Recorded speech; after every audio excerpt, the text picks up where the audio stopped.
Ryan Reynolds here from Mint Mobile. With the price of just about everything going up during inflation, we thought we'd bring our prices down. So to help us, we brought in a reverse auctioneer, which is apparently a thing. Mint Mobile Unlimited Premium Wireless. How to get 30, 30, bit to get 30, bit to get 20, 20, 20, bit to get 20, 20, bit to get 15, 15, 15, 15, just $15 a month? Sold! Give it a try at mintmobile.com/switch. $45 up front for 3 months plus taxes and fees. Promo rate for new customers for limited time. Unlimited more than 40 gigabytes per month. Slows full terms at mintmobile.com. Host the ultimate backyard barbecue with Whole Foods Market. It's the hot grill summer event through July 16th with sizzling sales on no antibiotics ever boneless beef ribeye steak and beef New York strip steak. Plus, check out sales on sustainable wild-caught Alaska sockeye salmon, organic strawberries, and more. In a hurry? Choose grab-and-go favorites like picnic salads and sushi, plus plenty of cooler-friendly beverages. Make it a hot grill summer at Whole Foods Market. This is Optimal Health Daily, episode 2603, Flotation Tank, a quick and easy way to beat stress, by Roger Lawson of RajLawFitness.com. And I'm Dr. Neil, your very own personal narrator. Hey there, welcome to a Thursday edition of Optimal Health Daily.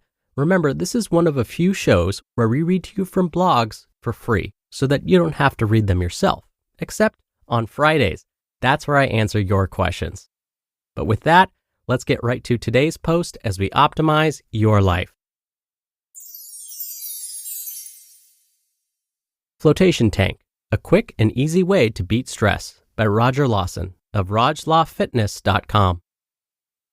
I first heard about the flotation tank, also known as the isolation or sensory deprivation tank, from being a regular listener of the Joe Rogan Experience podcast. As someone looking for ways to better manage stress, both from life and the gym, and is always looking for new experiences, I decided to give it a try.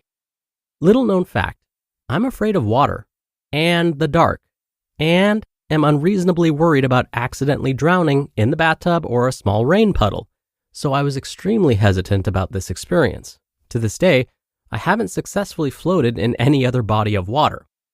Thankfully, the staff was knowledgeable and friendly enough to answer my questions, one of which was if I would be the first person in the history of the world to go bye-bye in the tank.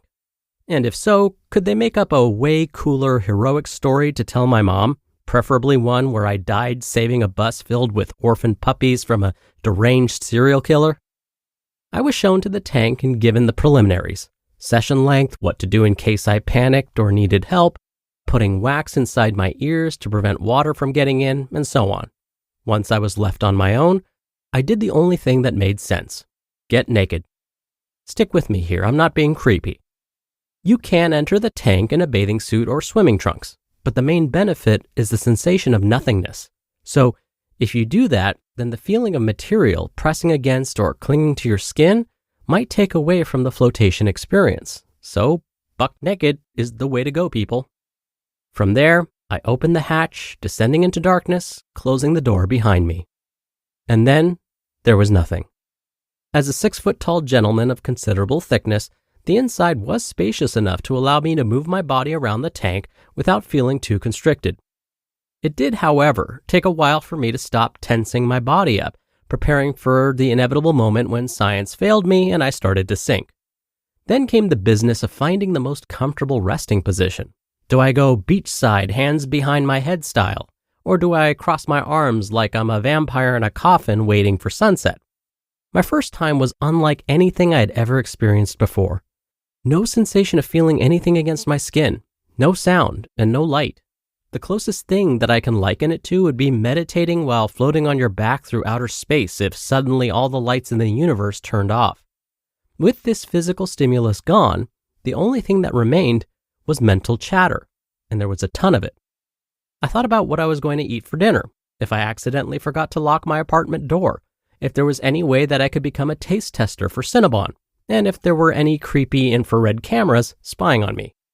For the first 10 to 15 minutes, I felt like I was sitting in a room filled with a bunch of people who were having 20 different conversations at the same time, and all I wanted to do was tell them to shut their silly faces. I breathed into my stomach and out my nose at a slow and controlled pace. Once I did, the thoughts started to subside as I focused less on them and more on my breath. After a few minutes of this, I began to experience the most relaxed sense of prolonged peace that I can ever recall having. Time felt like it was slowing down and speeding up simultaneously. The more relaxed I was, sinking into the experience and letting go of any expectations that I had, the faster time seemed to go. I watched thoughts flow in and out of my head. If one came in that was particularly interesting to me, I held on to it for a bit, and once it was no longer useful to do so, I let it go, sending it on its merry way. After what seemed like just a few minutes in this state, I was stirred by a knock on the tank door. My hour was up. The rest of my day was extremely relaxed. Situations that would have annoyed the hell out of me just rolled off my back, and this feeling of carried well into the rest of my week. Each experience is profoundly different. Some sessions I used to surrender and let go of as many thoughts as possible, and others I used as uninterrupted problem-solving time for any particular issue I was having. Even if you just do it once a month, you can't put a price on an hour of uninterrupted solitude. No voices, no text alerts, no email swooshes or people looking for you to do something for them. Since making it a regular part of my life, I can't speak highly enough of this experience. If you're the type of person who is easily overwhelmed, is filled with anxiety, or can't seem to pull yourself out of go, go, go mode, you owe yourself to give this a try. You just listened to the post titled Flotation Tank, A Quick and Easy Way to Beat Stress by Roger Lawson of rajlawfitness.com, and I'll be right back with my commentary. When you're hiring, it feels amazing to finally close out a job search. But what if you could get rid of the search and just match? You can with Indeed. Indeed is your matching and hiring platform with over 350 million global monthly visitors and a matching engine that helps you find quality candidates fast.